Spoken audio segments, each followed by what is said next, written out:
Okay, so I think we better get started. I'm just letting more people in. While we're waiting, I'll introduce myself. So, my name is Amy Letts, and I am an artist who lives and works in Oxford. This is my studio, and as soon as everybody's in, I will take you around on a tour. So, the type of art I make tends to be based around nature and natural beauty, but also I'm quite influenced by fantasy and mythology. I'm quite inspired by the world around me, so that is why you will see plenty of paintings of my local city of Oxford.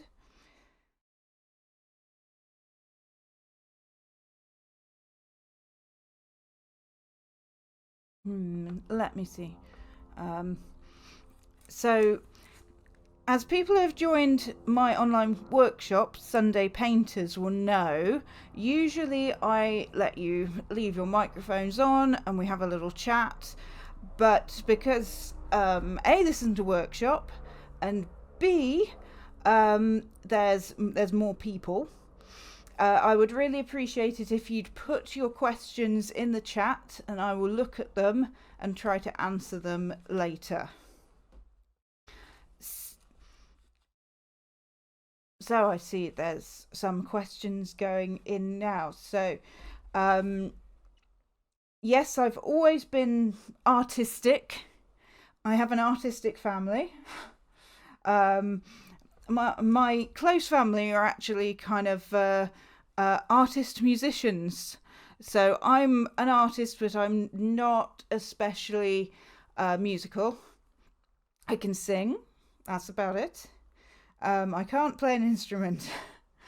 To be honest, drawing and painting has kind of taken my whole focus, and it's difficult to find the time to kind of practice so many skills. If, say, with art, I only did one medium, then possibly I would have time to do music as well. But I do all of the mediums. So I am qualified. I have a BA in fine art. I've also studied ceramics and sculpture, theatre studies, textiles, and sequential art, which might otherwise be known to you as comics.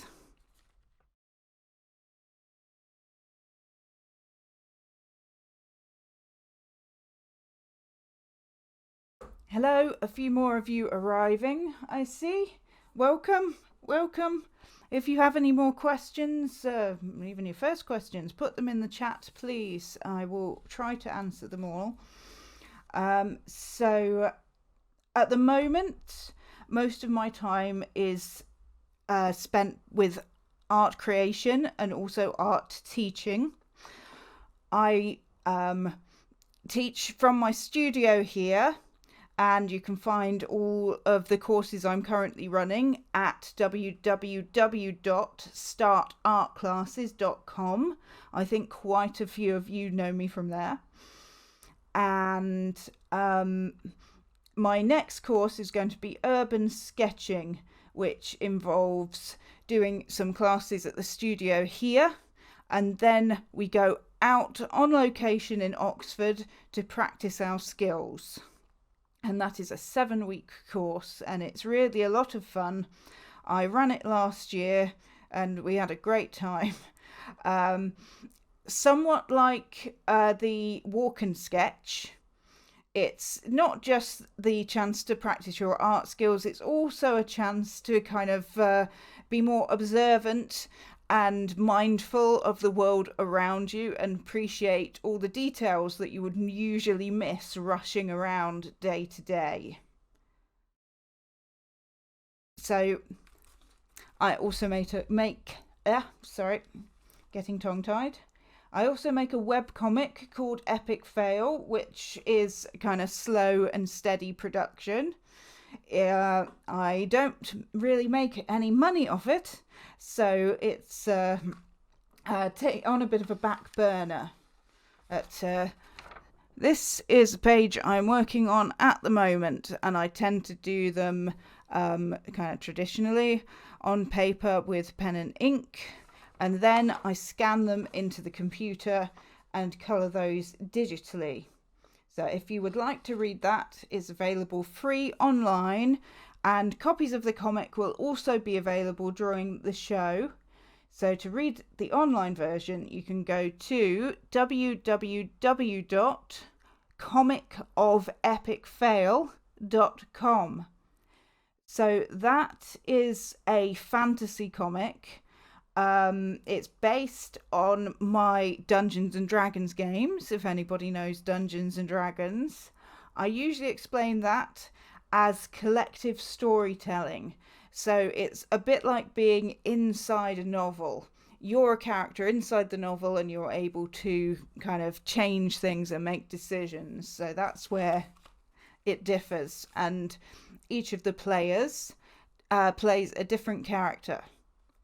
And there's a game master who controls the scenario and generally what's happening and going on in the story, and it's completely interactive.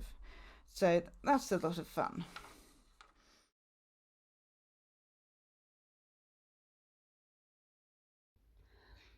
I'll begin by giving you a kind of good look around the whole space, sort of 360 degrees. So you can see my work space over here, and I am practicing doing jellyfish for Sunday Painters Jellyfish. And this is using watercolors and a negative painting technique. And so here we have my reference, and I use OBS to record. I'm getting my other camera there. And so if I go up a bit, you can see all my fabulous art books, and yes, the monitor is on an easel, and I have camera suspended overhead above my desk. So this is how I usually do the live art. And I've actually run out of space a little bit on my bookcase, so the art books are now starting to spread inside the house as well. And this is my little board when I do teaching. Art supplies, just a few. And behind this board, you can just about make out the 3D printer. And this is another armature for potential recording of drawing on the drawing board. Okay, so let's actually look at the exhibition, shall we? You're not part of the exhibition. Hello? You're not part of the exhibition. She looks like she's queuing up to have a look around. So, over here we have a couple of animal paintings, drawings. Do you know the difference between a painting and a drawing?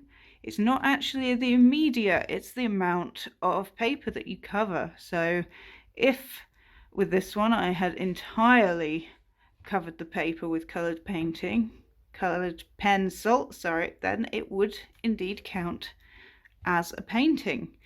But actually this background here is coloured paper, and that's actually really helpful for doing a good realistic picture with accurate tone, because I often say this, white really kind of skews our perception of tone and colour, in fact, because it's all influenced by the colours that go on around us. So white can encourage us to make things too bright,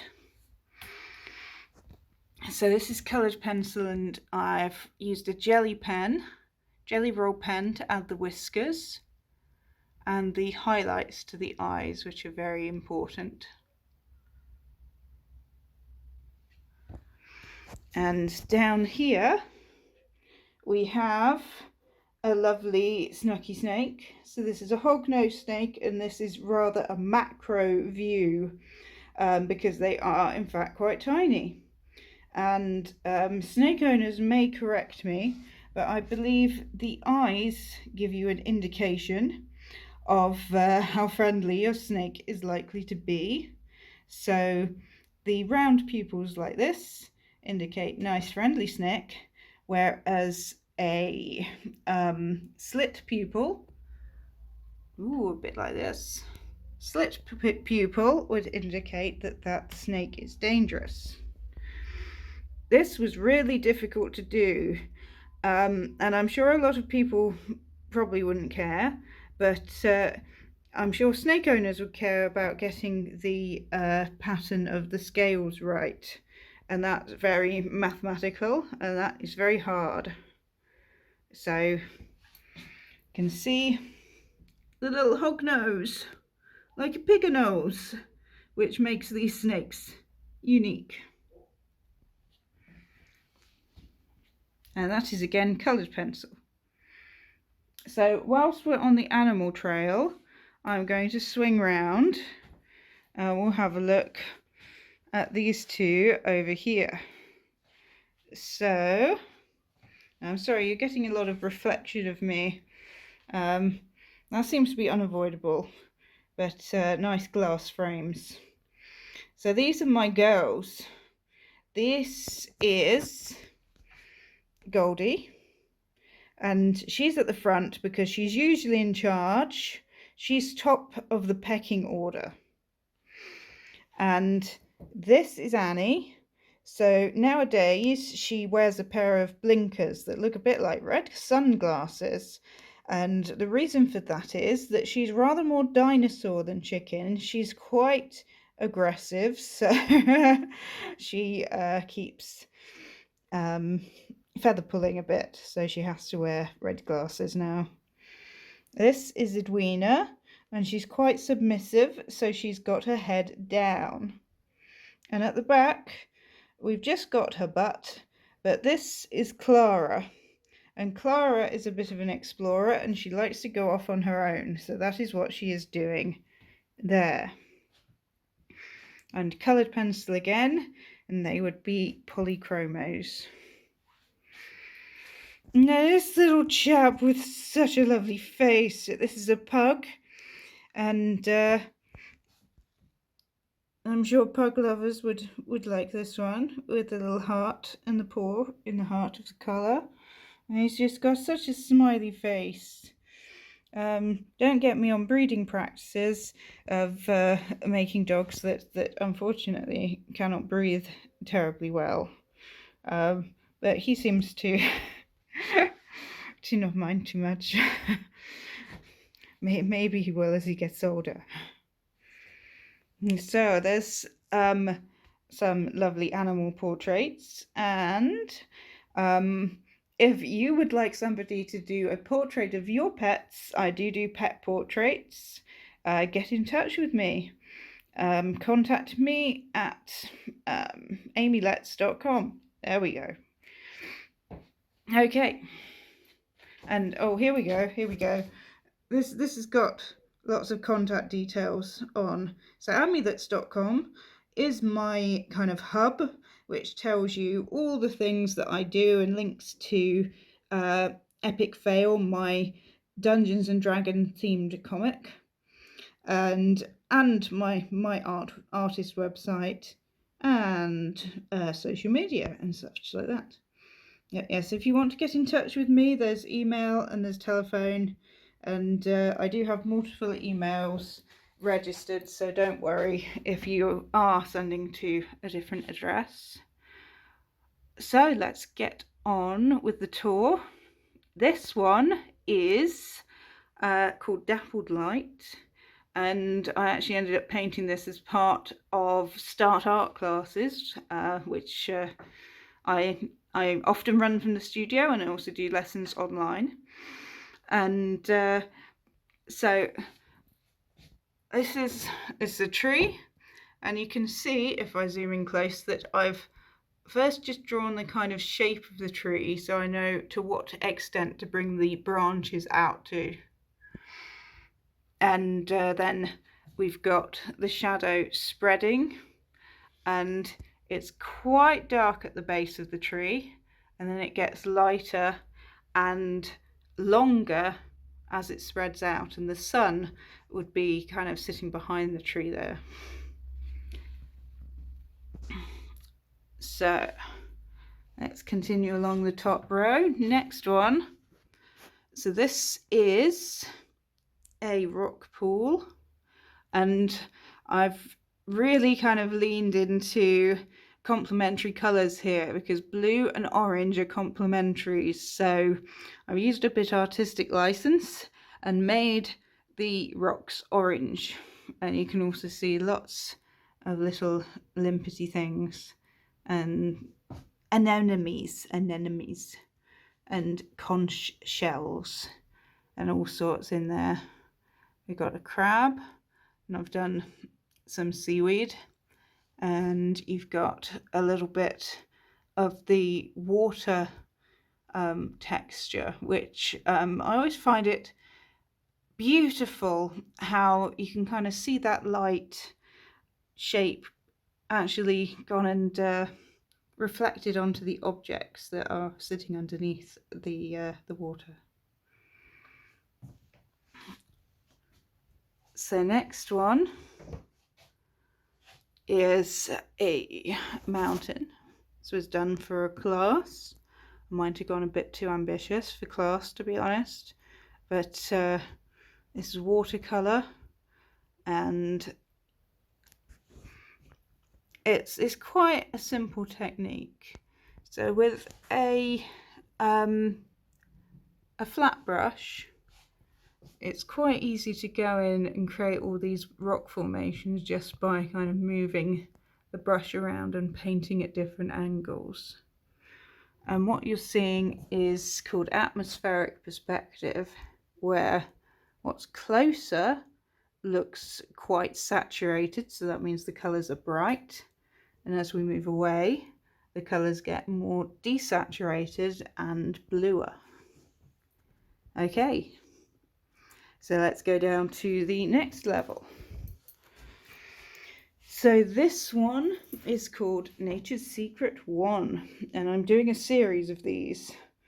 So this is kind of all those little hidden places that you might find, so following brooks and streams, and I often feel that these are much neglected, and yeah, because they're hidden, so nobody ever goes to look at them, and because they're small, they don't get the same kind of credit that rivers and lakes do. So this is entirely painted with two colours. Well, I say that, I do cheat a little and put in a slightly different green right here, but aside from that it is painted in two colours, which is Hooker's Green, yep, and Alizarin Crimson. And the nice thing is these are complementary, so they really do a lot for one another, but also when you mix them together they create lots of midtones and neutrals, which are very, very useful to play with. And of course, this being watercolour, we have the white of the paper as well. And because this is underneath a canopy, and water reflects the colours that are around it, the water is a bright green. So this next painting is a tribute to Turner, and based on a painting of his called Alnwick Catle. And so it's very, very kind of romantic, I think, and quite minimalist. I did enjoy doing all of these crenellations with a flat brush very, very, very simply. And I like, well, I can't say I don't like doing water. Water is lovely to do, and a bit of a reflection going in there. I have to be honest, I've started to like doing these skies where it's kind of a mix of blue and orange. Blue and orange? No, sorry, blue and yellow. So you've got this yellowy sun spreading light on a blue sky, and it almost makes the sky green. And I've kind of got a strange liking for green skies at the moment. So moving on to Nature's Secret 2, and there's all these little tiny waterfalls here, and I like where you have these little stones and they slightly interrupt the flow of the water. So not a simple painting, lots and lots of intricate details with the foliage and the leaves, which hopefully would have you looking at it for rather a long time. But again, that limited colour palette of alizarin crimson and hooker's green. So this one is really something a bit special. So I love my fantasy, and it doesn't get as much popularity as I would like.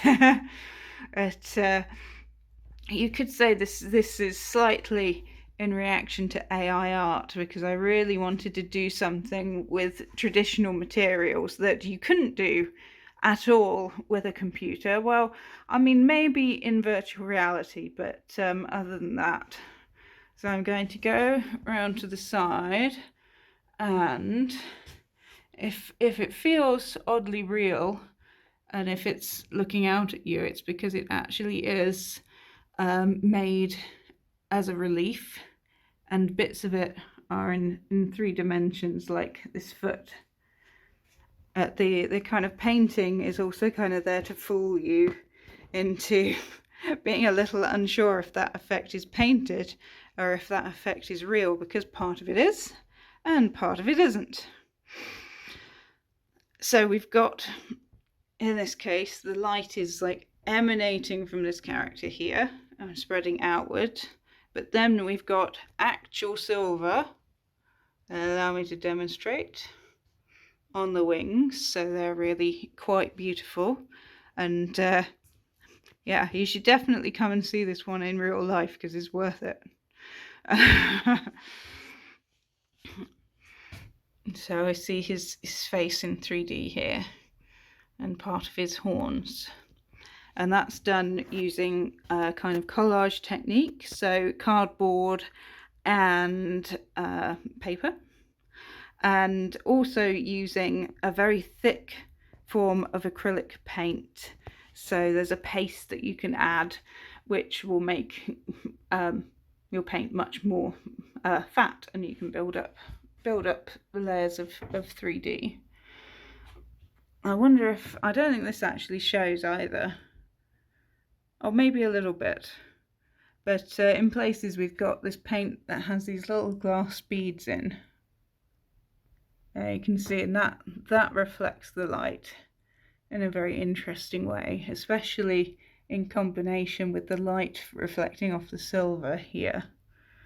So they really do complement each other. And this black paint in the background, that is the blackest black, although I was honestly hoping it would be a bit more black than that, but that light is supposed to fall into it. So down here we've got Celtic Cross, a very kind of classic landscape, and I love these because they're really great for a focal point to kind of celebrate that wilderness. And It looks amazing with sort of silhouette across the sky.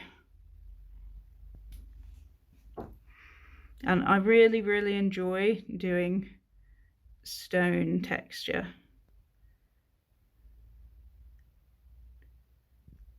And you can see what direction the wind is blowing in. Looks like a very, very breezy day. So we'll move on to the Oxford.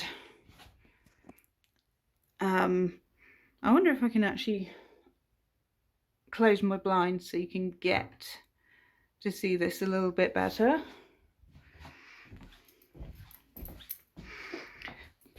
You can go out here later. Sorry. But just to stop a little bit of that reflection. I'm not sure that's better. I think that may be worse. Let's try. Let's try again. Oh, that's probably as good as it gets at the moment. But this one is very dark. I mean, very dark. I'm going to stand right here and talk about it. So, this is Fireworks over Oxford. And this is, in fact, also based on William Turner's work, where he paints fireworks off the Thames. And it's quite obscure, so most people would not have seen that. I did a fireworks workshop where I demonstrated how to make fireworks like these, so we can see them quite nicely now, using a credit card, edge of a credit card. So that's how they're created. There's also a little bit of brushio going on there, which is just dropping paint powder. So if I go a bit closer, you can see that is paint powder, and that's just been dropped on. And then because wet acrylic acts as a kind of glue, it then stays where you put it. And there you can see the Radcliffe camera and light coming out the windows, which, shall we just say that this is artistic license, due to the fact that some of these windows are in fact not windows at all, and they're bricked up. So this would not really happen. But we can do it in art if we would like. So here, and this is another one that's really worth seeing in real life, we have the Whispering Knights, which is a group of standing stones that is kind of near to the rollright stones. And I've used collage to make this, so it's slightly 3D, not to the same extent as the dragon at all, but you do get the kind of impression of these stones jumping out at you just a little bit. And what you see is kind of custom made papers and marbled papers as the background, and this foreground here is created using acrylic paint pen. The rocks themselves were made using bubble painting technique, which is lots of fun. It's a little bit like paper marbling and somewhat like paint pouring to a degree. What you do is put some ink or some watercolours in some water, add a bit of fairy liquid, blow bubbles, and then you press the sheet of paper down to get this transfer to go across. And then what I've done is kind of used that pattern and cut out ones that kind of match the coloration and of the stones, so as to make them, kind of look realistic. And the pattern really is very, very stone-like. So this one here, again, we're getting quite a bit of reflection. Can I get this in a good place? So this is a diptych, which means two paintings together, basically. And it's of South Park, which is in Oxford Park. And if you've ever been there, you would recognise these trees. And we've done a kind of traditional Oxford skyline, which this is the view you can see from South Park. And I've done my favourite colours, which tend to be purple. And this is a kind of twilight time. So the sky is blue and pink. If I go up close, can we see him? Can we see him? Yeah, so we've got a little fox running into view on the left hand side. And I had to repaint him several times because he really is utterly tiny, and getting enough detail that people can tell it's a fox, but small enough so that it's not, in comparison to the trees, etc., going to appear to be a giant fox. Very, very difficult. So if I can zoom in on these, it would be nice to see the level of detail. So this has been done with fine line pen, and essentially you have every twig, which is something you may not appreciate immediately, but all that detail is there.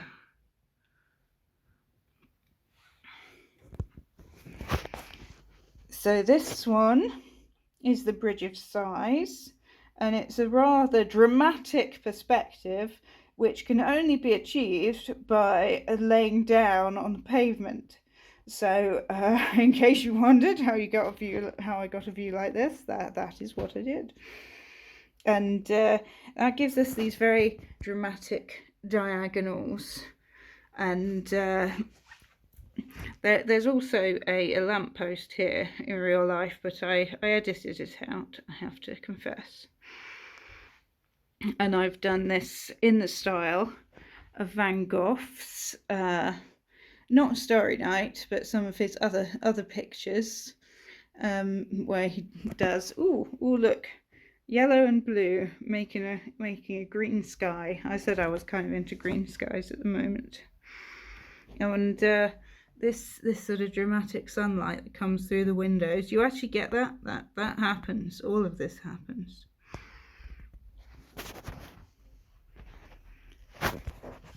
So we see rather a few of these. I can get a good angle on it for you.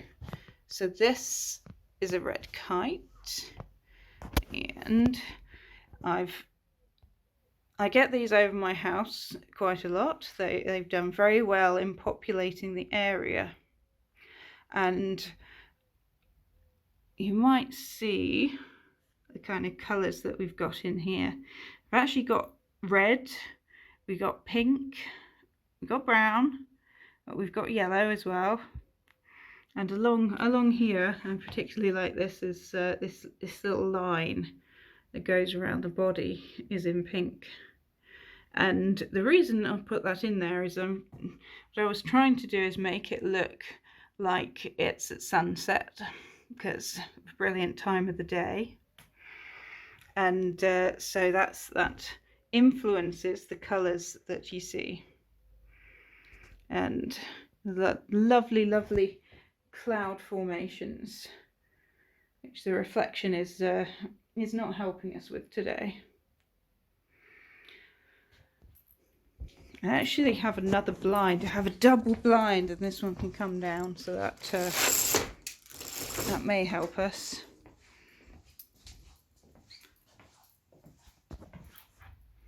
How's that? That's a bit better. Yeah, you can see it properly now. You can see all of the lovely colours of the clouds, and I do like doing clouds. The way I do them is with dry brushing, which absolutely tremendous way of making clouds. So that's just paint on a hog hair brush, and you kind of do it using little circles, and it's really good for making fluffy effects. That's the next one. This is Starry Night over Dreaming Spires version 2. So version 1 was rather popular, and in the tradition of all great artists, I decided to paint a version 2. Now, this version differs slightly from the original, particularly in colour palette, because Van Gogh tend to use well, all of the colours, and didn't use a limited palette very much, whereas I do. And this is what, 3 colours. So we've got the blue here, the yellow. I guess I should count white as a colour, really, and less obvious is the yellow ochre, which is the underpainting essentially. But I decided that I would limit the colours I was using to make for a more harmonious picture and kind of more serene. So I have Browser here, and this is the rollright stones, which I have lots of print-offs, but the original is sold. And this is Starry Night over Dreaming Spires version 1, so you can see the difference there, and decide which one you like better, and if you think I've made an improvement or not. So that's everything that would fit onto my walls. Let's go on to this centre piece. So this took me a very long time to paint, and this is Jousting Knights, based on Jousting Knights that I saw and photographed at Blenheim Palace. So if we go to the background, there's lots and lots of people there, but they're all painted very simply. So all of their faces is just like a blob of paint, and you might notice that this is then smudged, and this is to create a sense of movement. And the tree's the same, they're kind of smudged to create the same sense that this is all very exciting and these people are really moving. And we got an action shot. I did consider using actual silver on this one as well, but then I painted it so well that it seemed kind of unnecessary. But I really love the colours and the pageantry of this kind of scene. So it's quite difficult to get different colours of red. Basically, I had to have lots of different colours of red paint in order to achieve that, because mixing them tends to make them go kind of pinkish. So this blue banner divide-y thing, probably people have a better name for that. That actually goes between the 2 horses, so I've artistic licensed and put it back so that we've not got anything obscuring our view. And this chap would be wearing a helmet, but in order to make it a bit more of a narrative, a bit more of a story, I painted him without one. And you can tell that this is like the strike on the shield here. It's hitting, and this horse has its ears flattened, so it's not very happy. So this is the losing horse, and this is the winning horse. And the fact that this horse is kind of stretched out and he takes up a lot more of the space in the picture tells you that as well, whereas this one is smaller. And I'm also really proud of the dust that's here underfoot. Again, creates that sense of movement. And this is done in the same way that I would do clouds. This is done with dry brush. This is the very last thing that went on this painting, and you can see it obscures some of the rest of it, so it can be a bit scary to add that at the end, and indeed it was, because you're kind of like, I think this will look cool, but what if it doesn't work? But it did work. so it's fine. And this one, oh, no good me turning my phone because the video isn't going to rotate, is it? So this one is a little mermaid with a jellyfish. There you go, I've painted jellyfish before. And the background of this is created using bubble painting. So this is another use for that. And I had a great deal of fun. It's painted in watercolour, and I'm very influenced by Brian Froud. So fairies and mermaids, I'm kind of quite keen on painting. And when I run out of ideas and I don't know what to paint, I will generally just go, I'm going to do a fairy or a mermaid. So let's move around here. So this is Jackdaws, and this was indeed in the booklet for Art Weeks, and quite a lot of people who have come have loved this one. So it's painted in mixed media, and someone asked me what mixed media is, and that basically means you're using more than one type of paint or type of media. So it could be, in this case, using watercolour and acrylics.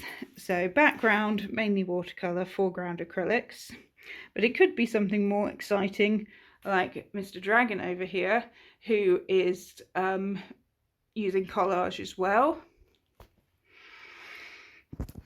Or we could even do like painting and sculpture, or all sorts of crazy things. So you again see me using complementary colours. So you might see that the birds here are very blue, and that's deliberate. It's this, it can be quite difficult to paint black things for a start. So, and then the background is orange, and this is because blue and orange have a special relationship. So that really makes the birds kind of come out towards you. And this stained glass window here is a mix of watercolor painting and acrylic paint pen, and I think it looks really convincing as a stained glass window. And this is a scene. This is in fact a window from St. David's Cathedral, and the jackdaws that you see there actually landed in nearly this very exact position, very nearly exactly how it is. So I only tweaked it very slightly. And because jackdaws and all corvids love shiny things, we have this one with a little coin in its mouth. So next painting. This one is an acrylic paint pour, but also using acrylic impasto technique. So this is slightly 3D, and what's really nice about that, and you can see it nicely here, is that depending on how the light hits it, it changes, and it looks different at different times of day.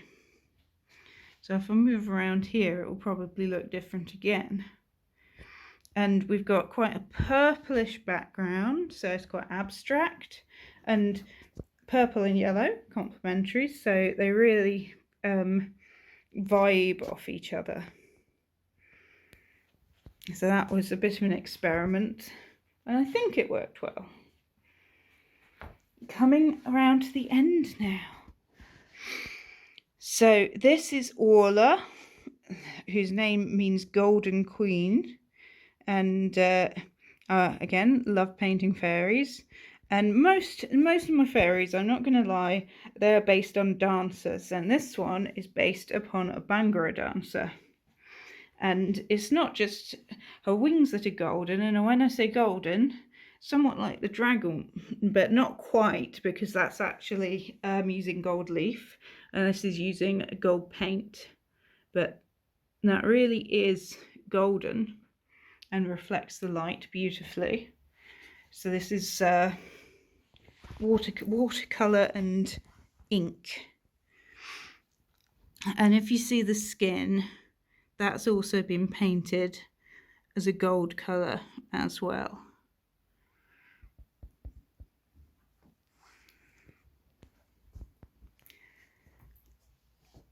And this one was a little practice for Sunday Painters Ladybird. We all painted ladybirds.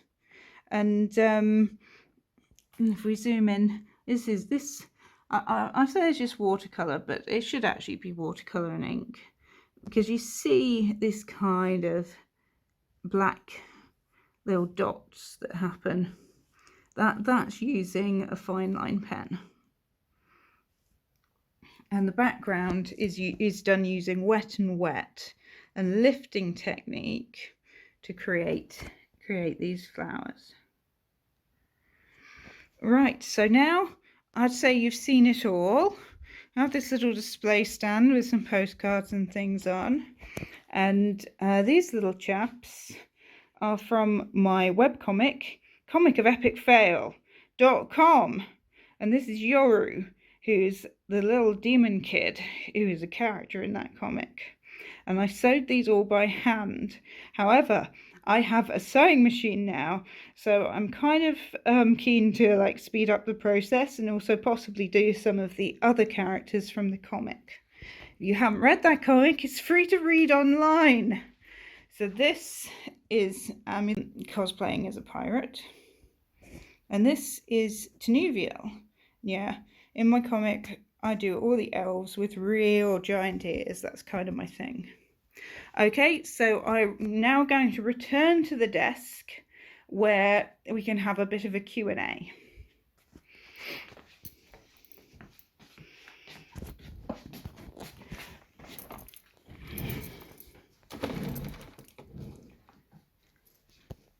Oh, and I have to get up again, because I forgot something. But fortunately, this also helps, because the first question I read off the chat was, can we see more of the chickens? And yes, you can see more of the chickens. Here they are. Maybe compare them to their portraits and see if I got it right.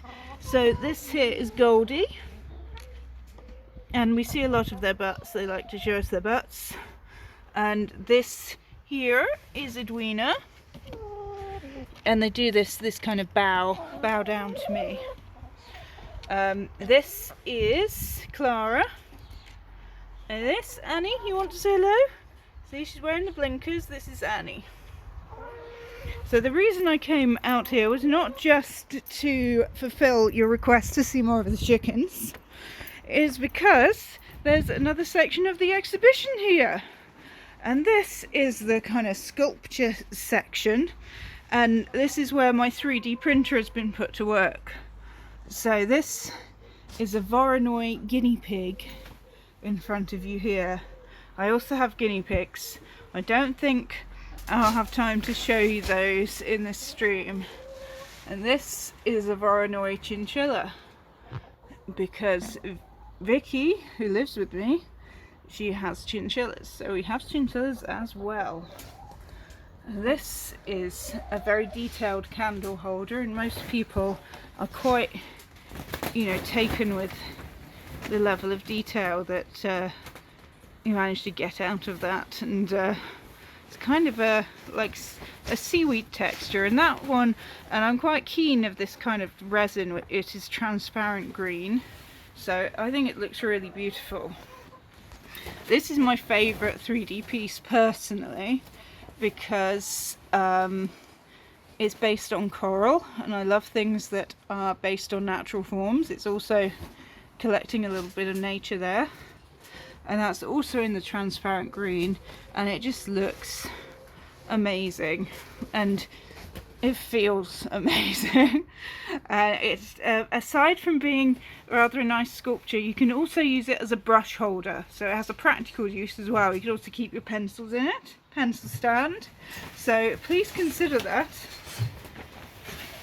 This one here is again transparent green, and I should really show it on a light stand. It looks great on a light stand where it just all lights up and it shines through. But what we've got here is kind of a labyrinth. It's a labyrinth bowl, and it goes all the way around, and it's very, very intricate. And here we have the same thing, but this time in white. You can follow the labyrinth all the way around the edge, and I love that. Well, of course I do. So this is a vase, and it's a twisted vase, and I really kind of like a bit of geometry and the effect that we get when we look inside it. I'm actually planning to do a little bit more with this, and what I would like to do is a paint pour / paint dip, and well, we will see if that works. That's going to happen. Hasn't happened yet. And down here we've got similar to the labyrinth bowls. Oh, we're collecting seeds in here now. And might need a bit of a wash, which fortunately you can just do with water. And this is a vase, so it's the same kind of thing, but pinched at the base. It's a slightly different version.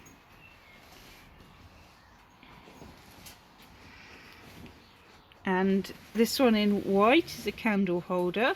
At least that's the intention. And it's such a lovely shape. This is just a bit of geometrics going on, and creating shapes like this, as you can well imagine, is far easier to do on the computer. So this is an advantage of 3D printing, that we can make things like this much easier than we could make by hand. This is another labyrinth bowl, or actually this is a labyrinth vase again. So pinched at the waist. I have some examples, because I love my Dungeons and Dragons, of course. And these are little minis that print out beautifully on the 3D printer. And you can see the level of detail that is capable on these. So, is that a Kenku? I'm not.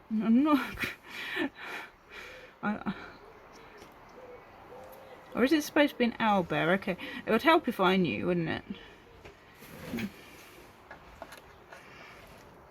And this is a dwarf, but he looks kind of big. But you can still see that it's really, really detailed. And the nice thing about this is your ability to make custom characters, of course. You can make your own characters. You could even do a 3D printout of yourself if you manage to scan yourself into the computer somehow. And this is an aboleth. So they're like super intelligent underwater monsters that are psionic.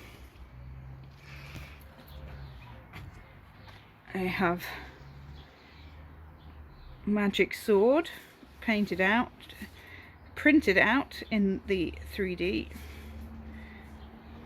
transparent green resin, and people are always very impressed by the chainmail, because it is in fact printed like this. It is printed like totally together. Okay, so not entirely, because this is a chainmail shirt, but it does come out in sheets, and then it's quite easy to join those together. So mostly it comes out like this.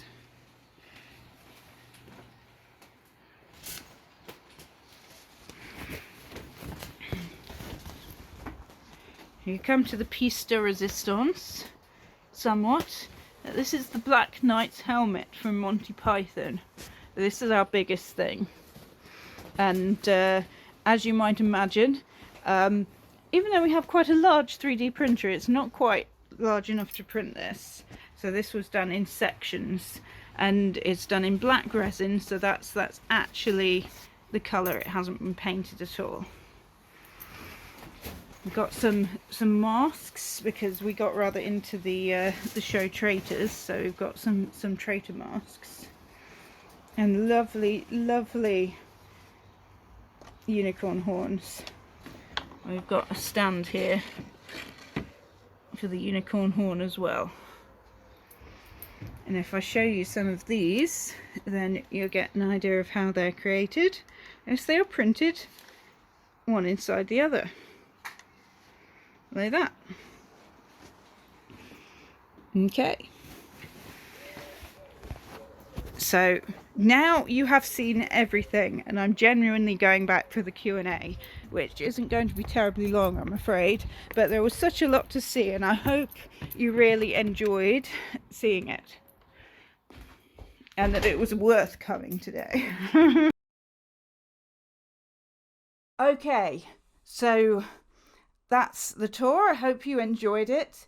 I was going to apologise for running out of steam and not talking particularly enough about those last few paintings, but it seems I have actually been talking quite a lot, and we've only got 5 minutes left for questions, so I will try to answer a few of them at least before we get cut off. So the glasses which I had on earlier, which are these, I have these because I suffer from chronic migraines. I'm light sensitive, and these have a green filter and they really help. Because I have the blinds down now, it reduces the light in here, so I don't need to be wearing them. So when did you first know you were an artist? Well, I'd say my parents first knew I was an artist when I wouldn't let go of the red crayon. So I had a red crayon. They wanted to take it off me, and I would not let it go, and I held it in my hand like this. Toddler. And what happened was that all the wax melted and I completely ruined their sofa, and so that was my first experiment with abstract art. I don't think they were very pleased. That might have given them a clue, maybe.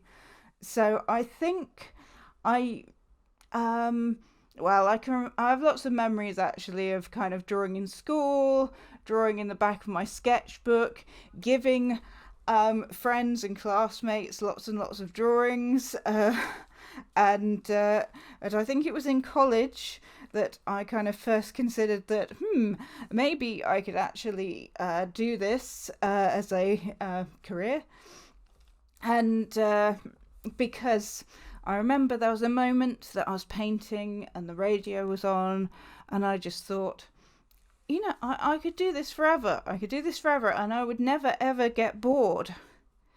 And then I went to university, and I'm quite criticism sensitive, and some of the feedback kind of crushed my little spirit a bit, which I think can happen.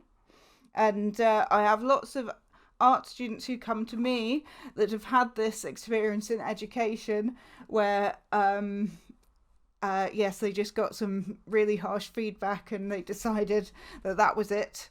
They're done with art forever. They can't do it. And don't take that stuff too much to heart, please. Then,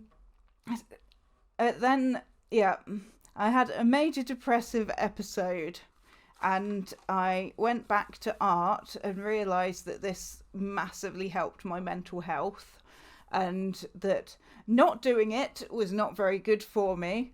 And so art kind of helps to keep my mood stable. Ergo, incorporating it as an important part of my life, that works for me. And I'm sure there are a lot of people who can relate to this, and this is why I have some of the Van Gogh style paintings, because I find him very relatable. Okay, so I really don't have time to be answering anything else, I'm afraid, because we're about to get cut off. So what I will probably try and do is do a YouTube video where I answer these questions, and or at least most of them, the major ones, I hope.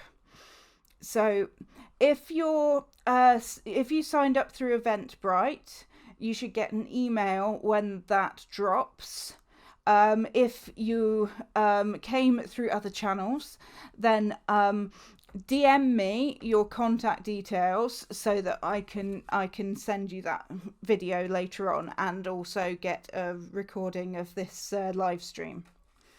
Okay, well, it's fantastic to have you all here, and I know that many of you here, because you can't come to the exhibition, you know, you live far away, you live in another country, so I'm really, you know, really happy to see you on this online tour.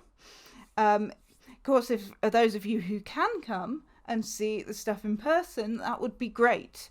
And final plug is that during this art weeks, I'm going to be also posting prints and originals to my website, which you can look at and hopefully buy things that you fancy. Hopefully you'll fancy some of them. And so the address for that is amylets.com, so keep an eye out there, and I will also put socials and stuff in the chat. And I think that's all we have time for.